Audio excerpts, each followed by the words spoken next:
Hi, I'm Holt McCallany, and you're watching Real Fans, Real Talk. Face facts, what up, what up? Real fans, realtalk.com. The orthodontist Trip Young and intern Tom. For the white and black fans, Asia to Manhattan. I get all my facts from my bro, Mark the Stats Man. If you're not tuned in, I recommend the CAT scan. And if your brain checks out, then you deserve a backhand. Sports, gossip, all the hot topics. Real fans, realtalk.com got it. They got the hottest bloggers. Is Jeremy Lin hurt? Well, log onto the site and you can hear it from them first. I'm talking about the latest. I'm talking about the greatest. Go check out the archives. Even tell a neighbor. Tell him Bobby sent ya. From spring to winter, tuning in should be the only thing on your agenda. Certified cosign, you know what I'm about, son. Real fans, realtalk.com. I'm out, what? Real fans, real talk. Real fans, real talk. Real fans, realtalk.com. Real fans, realtalk.com. Real fans, real talk. Real fans, real talk. Real fans, realtalk.com. Real fans, real talk. Hello, everyone. Welcome to another live episode of Real Fans, Real Talk. I'm Mark the Statman Skevich. We got another great show lined up for you tonight. Before we get into all the hot sports topics, let me introduce my co-host. We got the one and only Trip Young joining us. What's going on, ladies and gentlemen? It's been another great week in sports. Sweeps weeks, as I like to call it, because my team, the Miami Heat, managed to sweep their opponent in their first round matchup. Not every team could do that, but we'll get into that a little bit later. Yes, we will. And the return of the lovely Rose Yay. Claire, ladies and gentlemen. She's in hibernation. I know, I was in hibernation. Hi, everybody. Very glad to be back. I know I didn't want to miss the opportunity to talk about, basketball and all the NFL draft and all the fun stuff before we get into the long summer of just baseball and golf. With the Mets, it's always fun. So very, very happy to be back here. Hello, everybody. Well, as Trip Young mentioned, we had a couple of sweeps. We had the LA Lakers getting swept by the Spurs, and his Miami Heat finishing the business over in Milwaukee, sweeping the Bucks. And I'm sorry, the Bucks won in 6, right? The Bucks will win in 6, according to Brandon Jennings, and he still thinks they'll win in 6. But like we said before, he was going based on his playoff series on NBA 2K in rookie mode. That's what he was thinking. So in case you guys got that confused, that's what he was referring to. He was referring to the video game. Don't get it twisted. He was right, and he did call me up and he said, Statman, listen, I did beat them in 6 in NBA 2K, so you got to give me the props for that. But a lot of other teams, on the other hand, like the song goes, staying alive over there, Saturday Night Fever, doing their thing. Boston, staying alive. Pesky Boston. A lot of teams couldn't finish them off. Even with the Russell Westbrook injury, Houston was able to maintain, but one game at a time. I'm thinking we'll start with my New York Knicks. I'm thinking it's pretty much over and done with. J.R. Smith was suspended for Game 4. It took a huge factor. They still could have won the game even without him. They pushed it to overtime, but it wasn't enough. And with J.R. Smith coming back in Game 5 and coming back to New York, I pretty much think the series is over. What do you think, Rose? Okay, yeah, I totally agree with you, actually. I think that the Knicks have no reason to worry. There I am. I love doing that, sorry. So I definitely think that the Knicks don't really have very much to worry about at all because they won the first 3. And actually, no team in the NBA has come back from a 3-point deficit. When it's 3-0, even if they win after that, they would never come back to sweep the team after that. So, that or did come back. happen with Boston and baseball. I was just going to say that. Oh, you took the words right out of my mouth because we have 2 Yankees fans right here. So I did want to mention, You just love that fact, don't you? Oh, I was back in 2005. I want to take you all back 2004, but no, it was 2004. I was there. I was there too. It was 2005. We'll talk about this later. We're gonna look it up. Don't Let's look it up. I remember because I remember the streets. I remember what was going on. It was the season of 2004 to 2000. Wait. I tell you what. This is what we're gonna do. Yeah, no. Whoever's wrong in this situation is gonna have to do a blog. Baseball doesn't have 2 years. It happens all in 1 year. It's not like you're right. But I could have sworn. Oh, okay. It's so okay, it's not whatever important. year it was, I take back what I was saying because I might be wrong now that I think about it. When you say bad Boston things was about the down. Yankees. Yeah, Boston was down 3-0, and then they came back to win the series after that. They won 4 games in a row from there. So it was baseball, though. It has never happened in the NBA yet. But if one team would do it, Boston is kind of good at breaking the rules. Kevin Garnett likes to break rules. I saw one of the funny memes out there. Down 3-0 against New York. We got them right where we want them. It's That's not pretty good. This time. The last time Boston did that once before. And I believe in '67 against the 76ers, winning the 4th game, they ended up losing in 5 anyway. They just pretty much prolonged the inevitable. The Knicks are winning it. What's your take? Yeah, no, that's pretty much a wrap. Boston, I feel so good being able to say this and see Boston being ousted in the first round by the Knicks. You know, they did get worked in Game 4. Jason Terry, I don't know where he came from, but he looked like he was back playing for Dallas again with 9 points in overtime, hit a couple of clutch threes, but that's not going to happen in the Garden because Carmelo Anthony is not going 10 for 35 in consecutive games. I don't see that happening. J.R. Smith will be back, and he's going to have, something to get off his chest because, which I just thought the suspension was really unwarranted. He should have been playing in Game 4, so he's going to have an axe to burn. And it's going to be Knicks in 5 right here in New York, Madison Square Garden. Knicks will be able to move on to the next round where they will see either the Indiana Pacers or the Atlanta Hawks. And you know what else? I just want to add as well that I don't think you should be too worried about it because I think that I know, but you're a Knicks fan. I just like to coax you through because sometimes there have been a few little sketchy spots during this year where you've been defending them a little bit harshly to are making fun of. But anyway, so I think that the one good thing about this is that they'll be playing a little bit longer so they won't have as big of a break because the Knicks have been on like kind of a hot streak for a while and then they go through periods where they cool off. So I think it's better to give them less time to cool off and to kind of keep the momentum going. So I think it'll be good for them actually. And what you said, Trippy, on Carmelo Anthony took 35 shots. The last person to take 35 shots in the playoffs was Michael Jordan in '97. He actually did worse. He went 9 for 35. Melo went 10 for 35. Still both bad performance by great players. Obviously, Jordan on another level. I was going to say, yeah. But I want to. I don't know if that's a great comparison. People but are assuming I'm making a comparison there, but at the same token, a lot of that once again had to do with J.R. Smith. J.R. Smith kind of takes the load off of Melo sometimes, taking a lot of the shots himself. So Game 5, right. Knicks, it's a wrap. Being another chucker. The other local team, though, Brooklyn's staying alive as well. And, the series goes back to Game 6 in Chicago, hoping for a Game 7 back in Brooklyn as the Nets stay alive. And of course, you're repping the Brooklyn Nets hat right now. I got to keep the fight going. I got to rep the borough until I die. And I'm a little disappointed in the team because they should actually be up in the series right now, 3-2.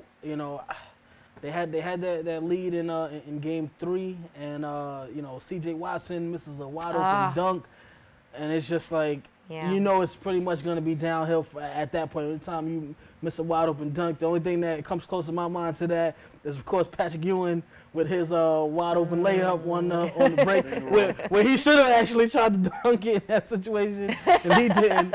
So thank you for the memory. I'm kind of disappointed in them, but. I said this on a radio show, which airs every Sunday night at 7:30 p.m. on RealFansRealTalk.com. They have to just take it one game at a time. They, came back to Brooklyn. They did that.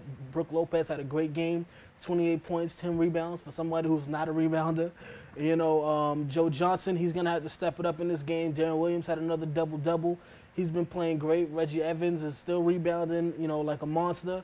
So, they just need everybody to come together. They need that bench, and they can go in and steal one in Chicago. Kirk Heinrichs is out right now. He's in a walking boot. I know Nate Robinson is playing like a madman right now. I haven't seen him play this well. And, I don't like it because it's against the Nets, but I'm a fan of Nate Robinson. I've been a fan since he was with the Knicks. So, I like that he's playing at such a high level, but they got to go into Chicago, which is a tough building, and they got to steal a victory on the road and bring it back to Brooklyn for Game 7 so I can wear this hat one more time. Yeah, Nate Robinson's definitely a very exciting player. He goes through his spurts where he has huge games, but more importantly, he gets his teammates so hyped up. Yeah. When he played with the Celtics and Shaq, he's jumping on Shaq's back and all kinds of things. So Gotta it's love funny to watch Nate Robinson, three-time slam dunk champion, obviously former Knick as well, as Trip Young mentioned, and great player to watch. I'm obviously rooting for Brooklyn as well. I'm a Knicks fan, but nothing against Brooklyn, another local team, and from Brooklyn, so I'm hoping that they come back. It's going to be a little bit tough. We saw that Chicago is not going to just get walked over like they did in Game 1, where the Nets controlled the paint, the rebounding, and now that it's going to be a road game, it's going to be a tough thing to overcome with the Game 6, but I'm looking forward to it. What do you think, Rose? Yeah, well, like you were talking about with C.J. Watson missing that dunk wide open, he actually stole the ball from Nate Robinson, and then right after that, Nate Robinson retaliated with the last 12 points of the game, which is what got everything rolling from there. So that was kind of a heartbreaker. I thought that since they had another game since then, we could just kind of skim on past that, but it's true. Triple overtime. They were up by 14 until less than 4 minutes into the game, or left with the game. So was a really heart-wrenching situation. So thank goodness they came back. Now they're only one game down, and it's gonna. I really think that it's gonna go to 7 games, and hopefully the Nets will come up on top. Bring it back to Brooklyn for Game 7, Nets, and need a little bit more money for the city. Yeah. There you go. Barclay. Another series, the one where the Knicks, who the Knicks will be playing next, Indiana and Atlanta. Josh Smith obviously came to play. Yeah. Came alive. He definitely did. Kyle He was missing for a while. And he basically thought he was going to the Nets. Well. Yeah. He's disappointed. That's why. Well, that's what it is. Yeah, that's what I was He had the trade rumors where he was possibly coming to the Nets, which would have made him more of a championship contender. Let's face it, the Hawks, they're really not a threat in the playoffs. No, so they haven't been. Had Joe Johnson and Josh Smith on paper, they seem like they're a good team, but it just, they haven't been a threat since Dominic Wilkins. Yeah, played for the Hawks in the playoffs. And even then, it wasn't really. You had the Celtics and the Sixers, so, and the Pistons kind of controlling during that era as well. So it sucks to be them in the playoffs. How much further do you think Atlanta is going to push it? It's going back to Indiana. Is it done in Game 5 as well? Yeah, Indiana's gonna win the Game 5. I see them taking. They're gonna take it in 6. They're gonna go back to Atlanta and wrap things up. I don't see them losing, anymore during the series. So you think they're going to win the next 2 games in a row and just end it there? Yeah, I think so. I think, they got those 2 losses out of their system. They went on the road, and it was close games, a couple of bad losses, but I think they'll rebound well. I think that Paul George is going to come back and put the team back on his shoulders and really take over, and then they'll get it into those big men. Roy Hibbert plays a lot better at home than he does on the road, so I think they're gonna get their act together. And then once they go up 3-2 in the series, they'll take it back to Atlanta, and I believe they'll close it out in Atlanta. Yeah, well, Atlanta did make their adjustments after that first game, obviously with Paul George getting the first triple-double since Mark Jackson did it in, I believe, 97. Only the second triple-double in playoff history for the Pacers. So made the adjustments, kind of shut them down a little bit more, and it made it an interesting series. But one of the series that was expected to be interesting, expected to possibly go to a 7-game series, LA Clippers, Memphis Grizzlies. I'm still going with the Clippers, but I don't see this going in less than 7. I don't think they're taking it in 6. No, this is going to be a fight till the end. Same way it was last season. These teams, there's a lot of bad blood between the Clippers and the Grizzlies, which is kind of crazy because it's not like these 2 teams have been dominating the West. They kind of just reemerged within like the last 2 seasons. But Marc Gasol, who's your defensive player of the year, he's not going to take anything. Zebo is playing some great basketball right now, and you got Mike Conley, who's one of the better point guards in the league, and they're going back and forth with this Clippers team. They're giving them just about all they can handle in the paint. Chris Paul, who hit an amazing shot to win the game, he's going to have to step his game up to another level as the leader of that team and the best player on that team. He has to really kind of set the tone. I think they'll do that tonight as they go home. But I do see this thing going back to L.A. for Game 7. You kind of mentioned that on your blogs as well. Before the playoffs started, Trip Young had an Eastern Conference blog and a Western Conference blog where he broke it down each individually. Show Improved Part 1 and Part 2. That's on the RealFansRealTalk.com website. You can check that out right on the homepage or go on the Trip Young's blogs and you can read both of those. Those are some good reads. He mentioned, of course, as expected, it was going to be right down to the wire between the Clippers and Grizzlies. I also want to remind you guys, we are live every Tuesday, 5:30 p.m. Eastern Standard Time on BronxNet Television. But if you're not in the Bronx and you're watching this archived on YouTube, you can still check out the live stream on our website, RealFansRealTalk.com. Just go to RFRT Media, drop-down menu, RFRT TV. Has our archived episodes as well as the live BronxNet players, so you can check out the show when it originally airs live. Also, our radio show airs every Sunday, 7:30 p.m. Eastern Standard Time on RealFansRealTalk.com. We also archive it on the iTunes Store, Podomatic, Blog Talk Radio. Make sure so you subscribe to whatever networks that is. And if you're watching us on YouTube, you can subscribe to us there as well. So when the YouTube episodes are posted, you can watch that as well. We also post them on Facebook as well as some of the funny memes and funny stories out there as well. So make sure you like us on Facebook, facebook.com/RealFansRealTalk. All our individual contact information, Twitter, fan mail address, email addresses, everything is on the RealFansRealTalk.com website under the contact section of the page. There's a lot more in the NBA that's happening. We're going to get more into the playoffs, but one of the huge stories in the media right now is a player that, pretty much the majority of basketball fans never even heard of. He came out of the closet. He announced that he's gay, and this is the first time in any of the 4 major sports in America that a player during his active career has admitted that he's gay. Now, the thing is, he's 12 years into the league now. He's probably not going to be re-signed anyway, so it's almost like retiring. But I want to ask you, Rose, what's your take on the whole situation and him coming out? Well, I mean, it's one of those things where he's been a player for, like you said, 12 years. He's about to retire. He's a free agent. He might want to get signed again. To me, it's like if somebody doesn't sign him at this point, it could actually work better for him than worse for him, because then maybe they'd come out like, oh, they didn't sign him because of this or that. So, I mean, I don't really see it being a factor one way or the other, but being male professional sports and from what I hear, David Stern made a comment about it being actually a bigger factor with the fans than with the actual players. But I think that there will be, locker room issues that you won't hear about. Guys will fight over anything and say things. My biggest thing with Jason Collins is that I was a Nets fan. I am a Nets fan, but he was a Nets player is what I wanted to say. And it just, man, I just remember him and Richard Jefferson when they were both rookies going to the finals with the Lakers and then getting swept by the Lakers. So my biggest thing with Jason Collins was that I was not crazy about him being on my team. So I don't know this whole statement. I think it's been compared as well to Jackie Robinson kind of being a breakthrough issue. It's definitely not the same thing. Jackie Robinson was, first of all, I know it's not even close to the same thing. So I don't even like to say that, but I'm just commenting on what other people have commented on.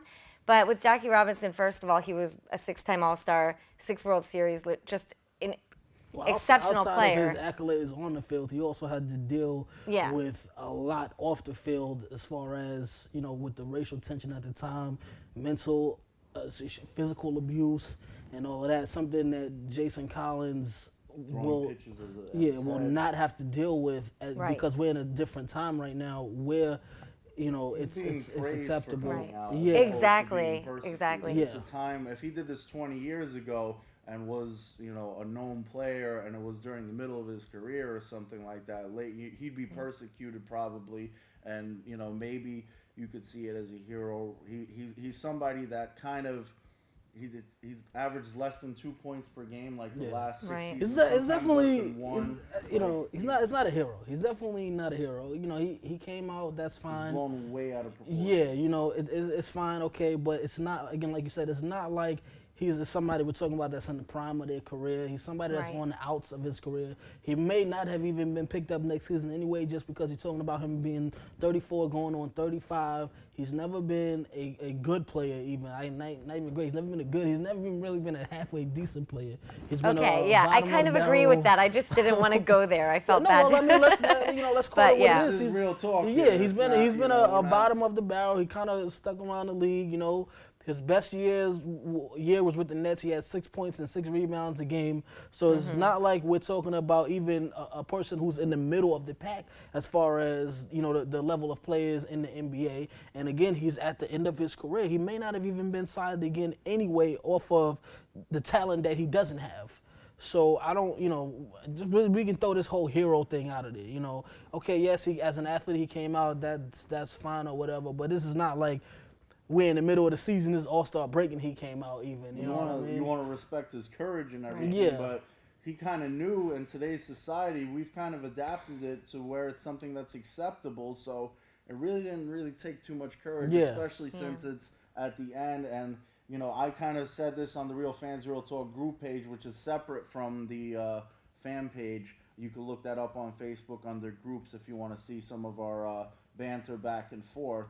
But I kind of said that this might be like his attempt to maybe possibly sue the NBA if nobody signs him next year and say, hey, they didn't sign me because I'm gay. And even though the NBA would have a legitimate case to say, listen, you really weren't that good of a player. You were kind of on the way out. And, they'll have a legitimate case, but at the same time, they might just settle with him just to get, all the protests out of the situation. And then on the flip side, you might have some teams that might sign him just for the marketing purposes, and he'll probably even get jersey sales from the gay community. And, that's two big factors that helped his career. Definitely didn't hurt him in any way, shape, or form. So, not to hate on him or anything like that. I don't have anything against the gay community or anything. I don't have anything against him personally. I just feel that the media blew this way out of proportion. I want to kind of quote something that Charles Barkley said, who was quoting someone else last night on TNT before at the end of the game. He quoted someone else. I don't remember specifically, but he said, I kind of have the same feelings where, yesterday I didn't care who Jason Collins went to, had sex with, and today and tomorrow I'm not going to care who Jason Collins has sex with. So it's, Yeah. And more importantly, Barkley said that in the NBA, everyone's played with gay players at one point or another. They may not have come out of the closet. It wasn't something that was, they're a teammate. Every teammate would get ragged on for whatever the case may be. And, in the end, if you're a teammate, you're producing for the team, they could care less about your sexual orientation. So I just wanted to mention that. It's going to be rough at first. I can't, for maybe even for a long time to actually deal with something like this in the locker room if a player was to actually come out, because but I think that for it to really kind of sink in and really be, it would have to be a player, it would have to be a top 15, top 20 player when LeBron James does it, to come out and say that, for people to really look at it and be like, wow. But it's because the way society has made it seem, it's kind of like basically there's no room for gay to be in sports, and that's kind of how the society has made it seem. Everyone, you're supposed to have this kind of tough, especially as far as men's sports goes, is male bravado, and that's just not acceptable. And even when you're as a child, you're on the kids, and you're talking smack back and forth, like that's something that you didn't want to be referred to as, and as far as in the gym or if you're on the field or whatever. So it's gonna be a while before something like this is really accepted. I know Larry Johnson, he came and made a statement, you know, saying that he wouldn't be comfortable with it, you know, and I'm sure that their feeling is gonna be amongst a lot of players in the league where, you know, they're not gonna be accepting of it, not gonna be cool with it. It's gonna take a while for people to really embrace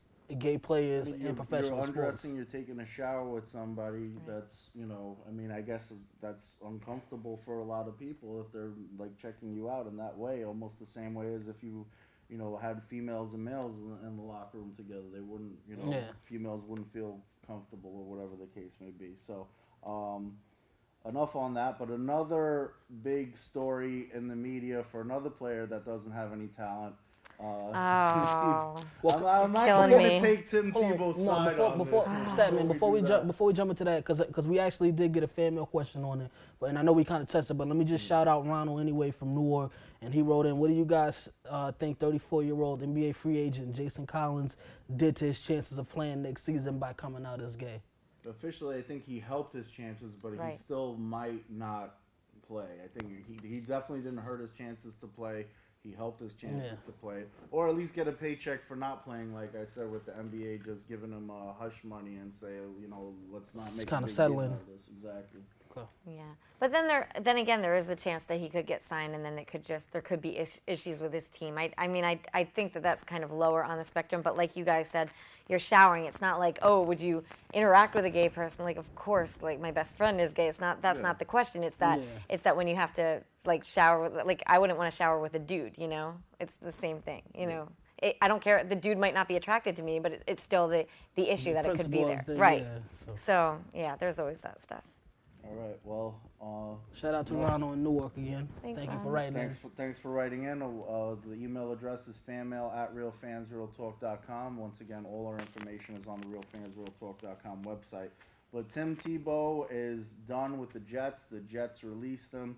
One of their 35 quarterbacks that they have signed for next season. Yeah, they have a lot of quarterbacks. Yeah. They got more quarterbacks than we got rotating hosts on the show. Well, man, that's a good thing, all the hosts that you guys get in and out. It keeps it fresh.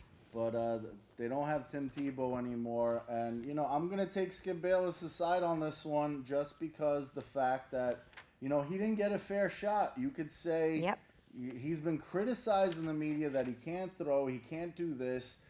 I mean, he won the Heisman Trophy as a quarterback. Yes, he's predominantly more of a running quarterback, but he still won games when it's all said and done. His quarterback rating wasn't that great during the first 3 quarters of the game.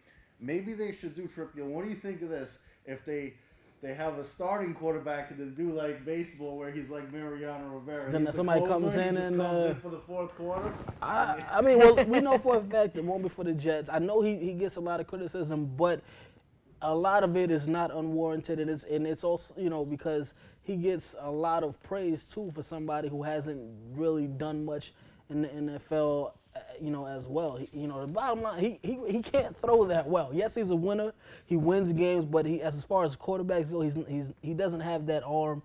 He's not that accurate of a quarterback. He can win games. He can run the football, but the Jets just wasn't the place for him. He didn't get that shot to really show what he could do. But had he been in the game with the Jets team that had no offensive line, no running game, he most likely would have failed anyway in that situation because he's the type of quarterback for him to succeed. He definitely needs an offensive line to block for him, and he needs a good running game to go along with him. So he didn't have either of those with the Jets, so I think that he would have failed anyway if he had gotten a chance to play for the Jets. He didn't get a chance. He's a winning quarterback, and to quote the famous saying, "Hello, you play to win the game." And if he wins the game, whether he's running, passing, whatever the case may be, if he gets the job done, give him a chance. What do you get him in for a few plays every other game or something and then criticize him for not coming in there and throwing a touchdown pass the first play that he comes in and then you take him out the next play? Like, that's not a fair chance. I don't think he's getting the fair amount of criticism. The Canadian Football League, one of the teams said that, he could come here and try out as a backup. Like, I heard that the Orlando Predators wanted him, didn't they? Yeah, they wanted him as a backup. To the backup of the backup. I thought it was more like, I thought they were pushing for more. If the first string quarterback gets hurt and the water boy gets hurt, then Tebow No. can come in and he can play in. I'm just so shocked that you guys, like you said, it's about winning the game, and I can't believe that everybody thinks that he's so bad. When he came in, the media completely destroyed him. You're right, but that does not make him a bad player. I don't care what people analyze. Oh, he's this type of player. He's that type of player. He's so strong. He can run the ball. He can pass the ball. He can do everything, and he never got a fair shot. That's the biggest point. My friend is a Jets fan, and he doesn't know anything about sports. So I just said he was a Jets fan. He goes to Jets games, I should have said. And he said, I don't understand it because every time Tim Tebow came in, they started to win. And then they would take him out. And then they would lose again. And it's like, and that, from somebody who doesn't watch football, knows nothing about it, it's like Tebow goes in, they win. Tebow comes out, they lose. He was doing well with the Broncos as well. He just never got a fair shot. I think he would be, I would just like to see him given a shot. Bottom line, because he wasn't given any. Everyone talked so much trash about this guy. He did more than Manning as far as winning wise when it came to the Broncos. But he Manning won a playoff game, which Manning. All right,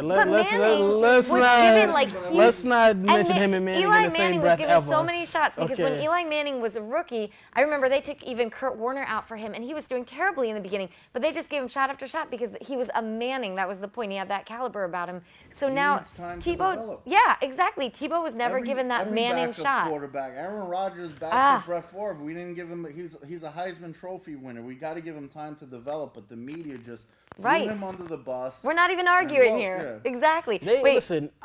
All right, this is. I want to see him get a shot too, just to either prove one way or the other what he can do, and then we could put it into all of this. But like a Manning shot, not like a Tebow shot. My issue with the situation is that, yes, he won games, but people give him too much credit because he didn't win those games by himself. He had a really good defense helping him out too. Right. And Tom Brady's always got a great team around him too. What's your point? You know, Tom Brady is Tom Brady. He came in with the same good team, with the same support. Tom Brady got spanked by Mark Sanchez last season. So.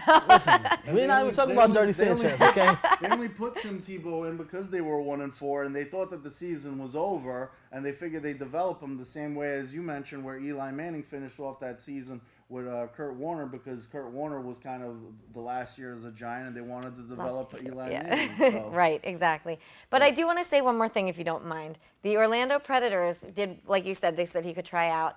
And the other thing about the Jets is that they held on to Tebow, held on to him until the very last second, where all the other quarterback positions were filled. So he really didn't have. Now he just has nowhere to go. I can't understand how they couldn't get a 6th, 7th round pick to Jacksonville. He would be huge in Jacksonville just from a business standpoint. Well, listen, this is how we're gonna take care of this situation. All right. Tebow is gone from the Jets, wherever he may be. But bigger news with the Jets, they just picked up a great wide receiver who was also a guest on Real Fans Real Talk a couple of weeks ago in February. He was on our show, and that was KJ Stroud, my main man from Bethune-Cookman. So now, whoever the quarterback for the Jets is actually has a wide receiver that they can actually throw to, and he will make some catches. My man, shout out to KJ Stroud, and we're gonna actually play a clip from that episode with KJ Stroud in it, where we kind of spoke to him about a lot of things in the NFL, dealing with the draft, his pro dates. We talked about getting the youth involved in football, and now he is a member of the New York Jets organization.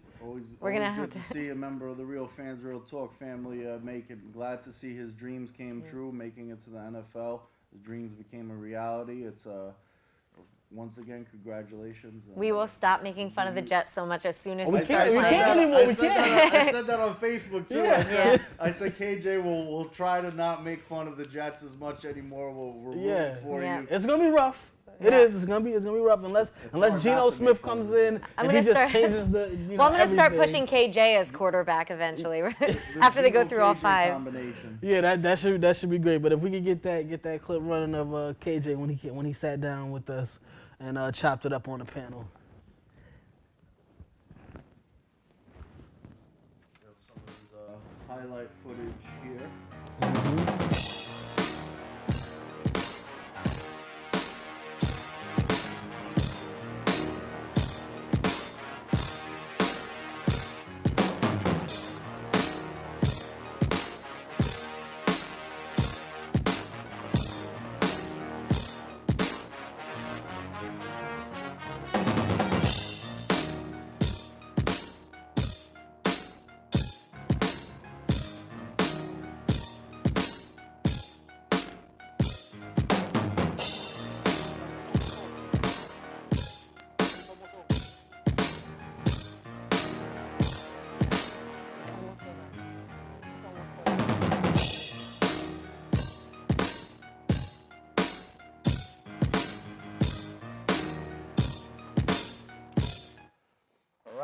Ladies and gentlemen, we are back. Real Fans, Real Talk, realfansrealtalk.com, live on BronxNet Television with special guests, NFL Draft hopeful, KJ Stroud, the usual suspects, Trip Young, Rose Claire. Did you just call me a suspect?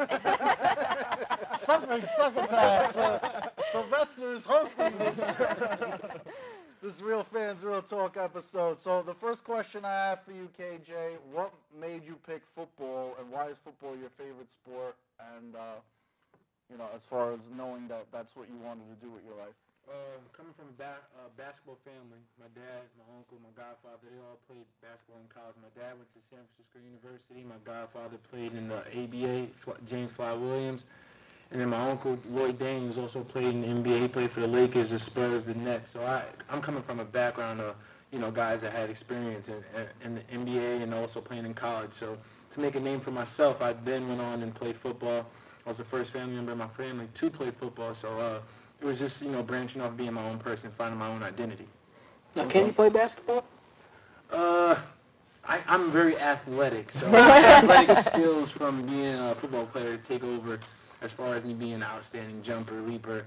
I'm great coming off the blocks, getting rebounds and whatnot, but... So we can sign you up for the Real Fans, Real Talk celebrity basketball tournament? I wouldn't mind playing in the basketball game. Just make sure your eyes open, you're not sending the basket, because I will take flight. But it was more that you actually enjoy football more, not just that you wanted to do something different from your family? It was, I really enjoyed playing football just because, the whole contact aspect. Basketball was kind of, not too much into it. I'm not going to lie, I did try playing basketball when I was like 7, but it just wasn't enough, and I was like kind of an aggressive kind of guy, so I made that move. Speaking of aggressiveness and everything, what do you think of the wide receiver rule?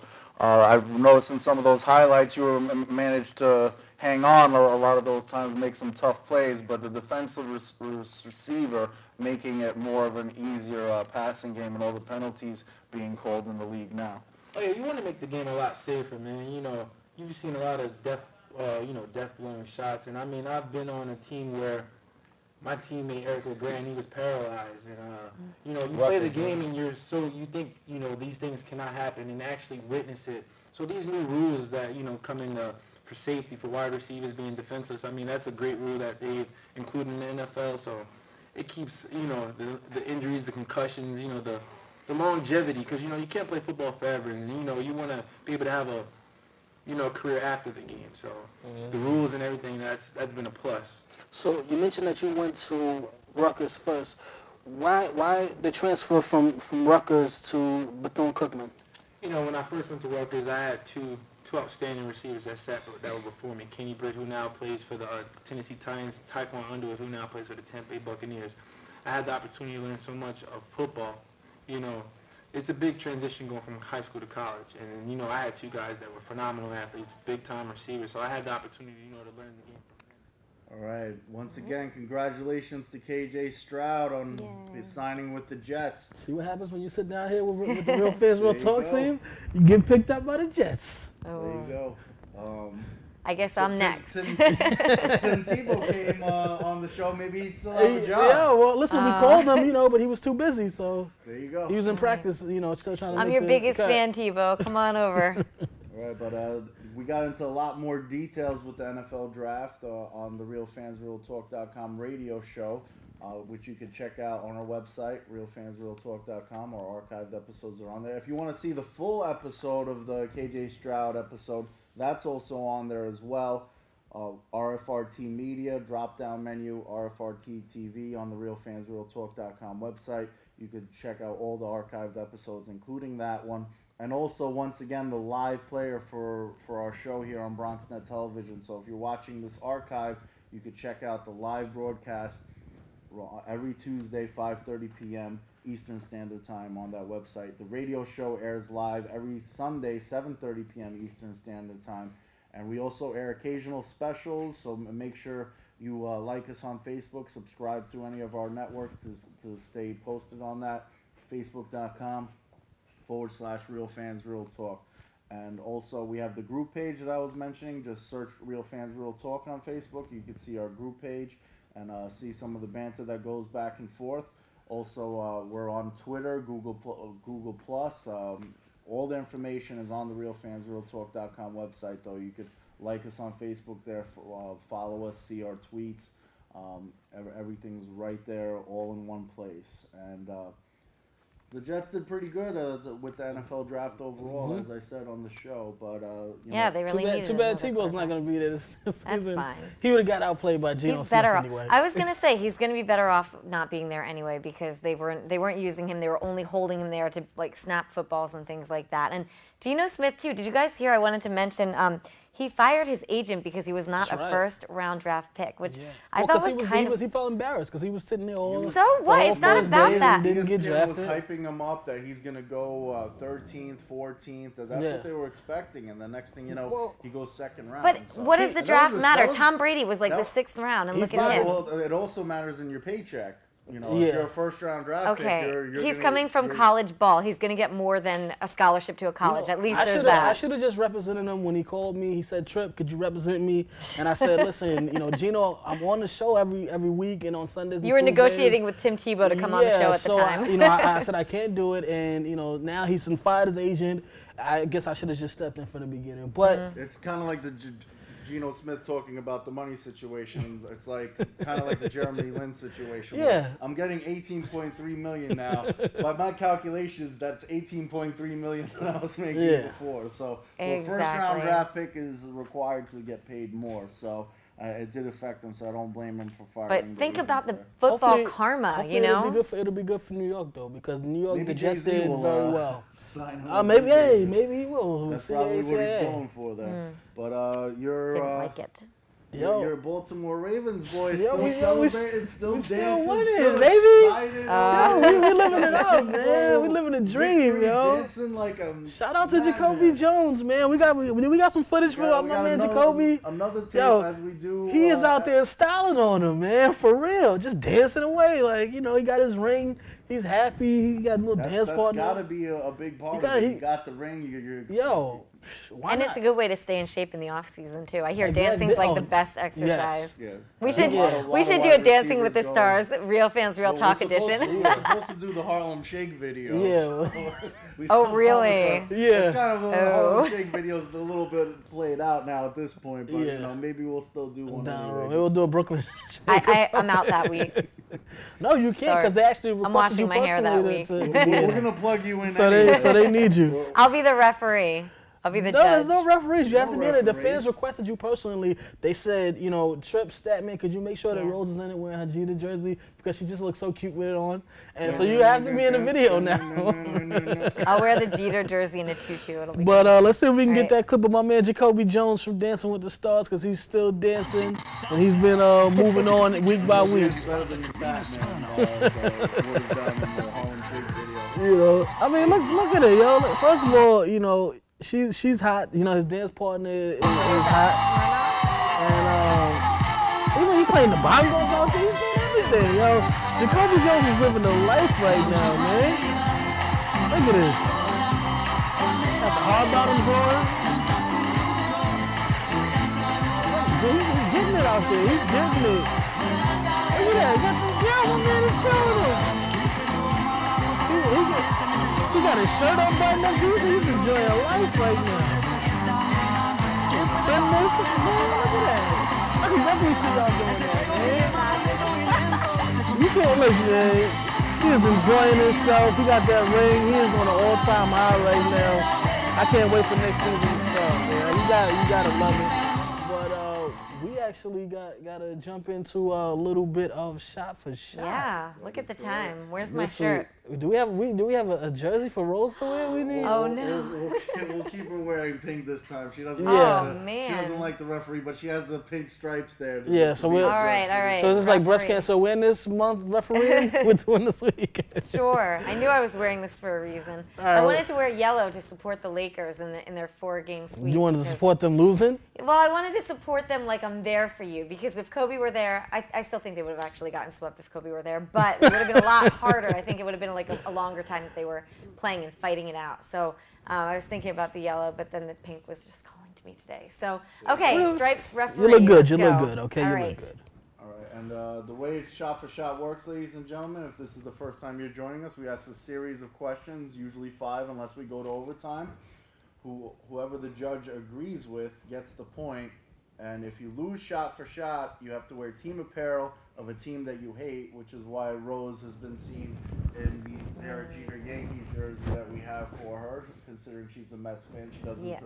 She pretends to not enjoy it, but yeah, she knows she likes it. It fits her. It does. It definitely fits her. Jersey, but I only act like I hate the Yankees because I really hate the Yankees. Go ahead. Well, with that being said, let's get it started with the first question, Rose. Okay, so after sweeping the Lakers in the first round, are the Spurs now the favorite to win the West? Go ahead, Statman. I'm going to go, if they were to be the favorite, it wouldn't be because they swept the Lakers. I think it would be because Russell Westbrook is injured, and, without him there, OKC is no longer the favorite. But I still think that whoever wins the Clippers-Memphis game is the favorite in the West, in my opinion. So whoever comes out of that series, which will be a tight series, will end up being the favorite, in my opinion, which I believe will be the Clippers. And I strongly believe that it will be the Clippers who will win it in 7 and take the Western Conference. It's wide open, but if I had to pick a favorite, I'd go with the Clippers. Well, we got a little bit of disagreement from the jump here, because if you guys actually, if you read my blog, if you read part 1 of Show and Prove, I actually picked the Spurs to take the West before this whole Russell Westbrook injury. And now that he's out, I definitely see them as being the favorite. They were right in the Western Conference Finals last year. Minus the James Harden. Last year they might have been playing Miami, and now you're talking about minus James Harden and minus Russell Westbrook.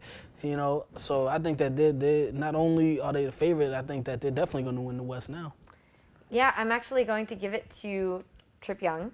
I wanted to hold you in suspense for like a second. I was like, no, I agree with you. I actually think that the Spurs and OKC were kind of the 2 strongest teams. And I agree with you, the Grizzlies, that series with the Clippers has been huge too. But I think that it was between the Spurs and OKC. And actually the Spurs overpowered OKC twice in the year, once without Manu Ginobili. But it's not about who would beat the OKC. Right. The Spurs are obviously going to beat OKC. I didn't think that was obvious. I think OKC is a very strong team too, and they're the defending in the final. Well, not without. I mean, they're still a strong team, just not as strong without Westbrook. Right. But they still have the second best player in the league. In the second round, the Spurs would have to go through most likely Golden State unless Denver comes back in that one. And then they'd have to get through most likely the Clippers in the Western Conference. Who they didn't have trouble with it all last year. Beat them in five games. So. But we definitely got to move on though. And regardless, I do think that the Spurs are the strongest team, and you guys know how I feel about Tony Parker, which you all rebuked me for picking him as possible MVP. I'm going to go through the archives and see how many times I was right throughout the course of Real Fans Real Talk history. We don't even have to do that. We'll just wait to see when the Spurs get to the finals. We'll figure it out. But I do agree with you, Statman. It didn't have to do with them sweeping the Lakers because the Lakers were just like a limping chicken. But whatever that means. Over or under 30% chance the Rockets extend their first round series. Start with you, Trip. Under. They're not going to win in OKC. Simple. I'm not even going to go in depth. That's it. It's over. They caught a break at home. Okay. OKC is going to end the next game. That one came right down to the wire in Game 4. They lost Game 3. They didn't have Westbrook in Game 3 either. Kevin Durant still put up 38 points. They're not getting out of OKC. The home court advantage there with the OKC fans. Even without Westbrook, they could beat Houston. So I'm going to agree on the 30%. Yep, and I agree. I actually just said yeah right after you finished, and I was like, okay. Didn't want to give it away, but you guys were clearly agreeing on that, and I agree with you. And again, no team has ever come back from a 3-0 deficit so far, although they did win one in basketball. In basketball. In the NBA, no, I keep having to clarify, because there was the Yankees that lost. All right, we got that. Back in 2004. Oh, that reminds me, by the way, really quickly, it was 2004. As we were sitting here, I went back in my brain, and you're right, it was completely 2004. So if I have to, whatever, if I lost the bat. Right. Oh, man, I can't believe it, but I was thinking about it. So next question. Anyway, I just wanted to clarify. Okay. Will Game 4 of LA versus San Antonio, the first round series, be the last time that we see Dwight Howard playing for the Lakers? Statman. Now, this is a tough one, but I'm going to say yes. I know that the Lakers can offer him more money than any other team since the CBA, collective bargaining agreement, that happened for re-signing the same team. But there's also the factor that there's some states out there that have no state income tax. Orlando, where he played in Florida, is one of them. Another one in Washington with Portland, but Portland's not going to be able to afford him. One that is an option, though, is Houston in Texas. They can't afford him, and when you do the math, it comes out to be almost the same. He's not really blending in well in Laker Nation with the fans. There's a lot of pressure being put on him. I'm not sure if he enjoys handling that, and if he enjoys trying to be that next great Laker. He didn't really have that great of a season, and possibly going down to Houston playing with Jeremy Lin and James Harden might be something that might attract him. So I'm thinking there's a good chance that he could go elsewhere. Yeah, I agree. He didn't want to be there from the start. It showed all through the season. They never got the chemistry right.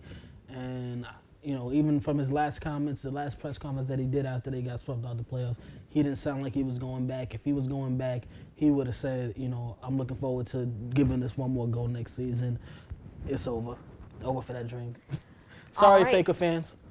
Okay, so we have an agreeing there. I actually thought that he would stay, to be honest, because not for him, but because the Lakers have been making so many questionable moves that they normally don't make because of Kobe. I mean, usually by now they've kind of dumped all their players and gotten everybody else, and they've kind of been trying to build around Kobe and Dwight Howard. So even though there's no chemistry and it's a pretty terrible team right now, it seems like they've been it's his keeping decision him here. on whether he wants to stay or not. It's not up to them. So. But we thought he was going to the Nets before the trade deadline, so when that didn't happen, I just assumed that maybe he was sticking it out for longer. Anywho, no point awarded there. Over or under 25% chance the Celtics will win Game 5 at MSG, asking the Nets fan first, but then the Knicks fan. No, it's definitely under. It's over. We spoke about it earlier. They're going back to the Garden. Melo is going to shoot their lights out. J.R. Smith is coming back angry because he shouldn't have been suspended from Game 4. It should have been over in 4 games, in my opinion. But it's under. The series is a wrap. You already know my answer. Yeah, all right. All right. If it was over under 100%, he would have still I know. Do you have anything to add to that, just for funsies? No, I mean, we kind of discussed it in depth before or earlier in the program. The J.R. Smith injury was a factor with Melo taking those 35 shots, and they still almost pulled it out. And that was in Boston. Now it's in New York. It's under 10% chance probably, but yeah, okay, and I would agree with that too. So the Raptors are reportedly pursuing Phil Jackson, the Zen Master, to be the president of the Raptors. So would he, the Zen Master, Phil Jackson, be turning the Raptors into championship contenders? No. I mean, they did show some improvement after the trade with the second half of the season. They started showing signs of life with the Raptors, but it's not. He's not going to be coaching. He's probably gonna attract some talent there. I just don't see it happening, though. It's the Raptors. I'm sorry. Yeah, if they had said Pat Riley, I'd have been like, maybe. But, you can't – everybody doesn't make that transition from coach to GM. I know Phil is one of the greatest coaches of all time, but it's not guaranteed. And you're talking about something that would even – if it was even possible, it would take at least – 5 to 6 years for him to even get them close, because they're not a playoff team right now. I know they did good getting Rudy Gay, but I don't think that he's that great of a player that can really carry that team. They need a lot more pieces to go around it. I don't know if Phil wants to hang around that long to be trying to get them, so I gotta agree. Well, with that being said, you win 1-0. You won. I just want to put my input. I'm sorry, I know we're running out of time, but I actually disagreed with both of you on that, because I think that if anybody, like you said, Phil Jackson is one of the greatest coaches of all times. Like, I thought about Michael Jordan, and he didn't turn out to be a great president, but he's a player. Coaches have that mindset. And also, what's this guy's name? LA-based sports mogul is like the head kind of the the Raptors are run by an LA-based sports mogul, and it just reminded me of Jerry Buss, this guy. So I feel like with the two of them that they could really turn this organization around, and Pat Riley is a good example of it. I think turning around, making them a playoff team, maybe, but a Pat championship contender, I don't know. That's different. It's a lot more with Pat Riley being like anybody could get eighth seed in the East. But we're talking about making him a contender for the championship. He's not gonna light some incense in there. He'd have to play, coach, and be the GM to get those guys. I don't know. I can see it happening. We'll see. To see though, but and without getting too much more into that though, we do this segment since we're running low on time called This Day in Sports History. I'll start it off. The first one is in 1961, the San Francisco Giant Willie Mays hits 4 home runs in a single game. That's my man, Willie Mays. In 1976, Muhammad Ali, who was also a Ravens fan, as we showed you guys a couple of weeks ago, his picture with his Ravens t-shirt on, he beat Jimmy Young in 15 rounds for the heavyweight boxing title. And I knew you guys were going to save this one for me. Thank you so much. Who can forget? You always want to talk about the Mets, and now you have the opportunity. Oh, great. So who can forget back in 1990 when pitcher David Cohn of the Mets, of course, argued to call at first base while 2 Braves were scoring. So that was... I was going to say that, I was 8 at the time, so... That didn't happen when he was a Yankee, though, so I guess, he matured and realized... you can't be, No, he probably, like anybody, he said, okay, I've done that one time, and that was the stupidest thing in the world. Like Chuck Knobloch learning his lesson, but we had to ship him out, too, so soon after making a similar mistake. Yeah, happens. But... last topic before we go. We're running a little low on time. We got a lot of fights that happened this past Saturday. We got into them in detail on the radio show, which is Sunday 7:30, archived on RealFansRealTalk.com. But Zab Judah, Brooklyn's own Zab Judah, getting up there in age, losing to Danny Garcia. He showed some signs of life in some of the later rounds, but he was pretty much dominated. Unanimous decision for Danny Garcia, 10 years younger. The fact that it was Brooklyn against a Philadelphia guy too, like really. All I'm gonna say in regards to this fight, because I'm so disappointed, is he's not from Fort Greene. That's it. That's all I'm gonna say. He's not from Fort Greene. He fought in Fort Greene, but he's not from Fort Greene. Where is he from anyway? I'm not even mentioning this because I don't want to embarrass his hood. Because I got some friends from where he's from, so I don't want to embarrass them right now. No, it's not. That's not. You caught a pass too on this one, okay, bro. You're good. But hopefully he can bounce back from that. He didn't rep the Barclays Center well at all. The Barclays Center will be hosting another fight, and that will be Bernard Hopkins. He's going to be defending his title in a couple of months versus Murat. And so hopefully boxing is getting pretty big at the Barclays Center. We're going to have to get to one of these fights and check it out. Definitely. We also had still tickets available for that fight last minute. They must have known he was going to get his butt kicked. So we had Sergio Martinez versus Martin Murray. And that fight was actually in Argentina, so the home crowd there kind of willed Sergio Martinez. There was a little controversy over that fight. A lot of people thought that Sergio Martinez lost. He was knocked down a couple of times, but in any event, the 38-year-old champion, he lives to fight another day. Won't be this year though, because he's actually injured and he's going to be done for the rest of 2013. So at least he got his victory before that. And Jones defeats Sonnen as expected.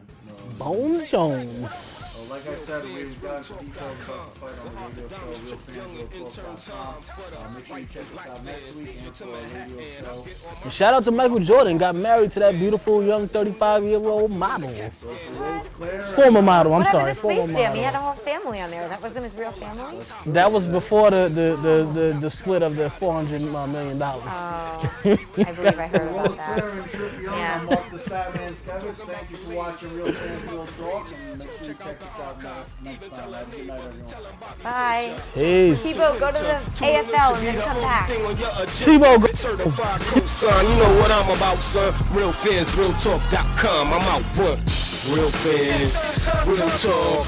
Real fans, real talk. RealFansRealTalk.com. RealFansRealTalk.com. Real fans, real talk. Real fans. real talk. Real fans, realtalk.com. Real fans, realtalk.com.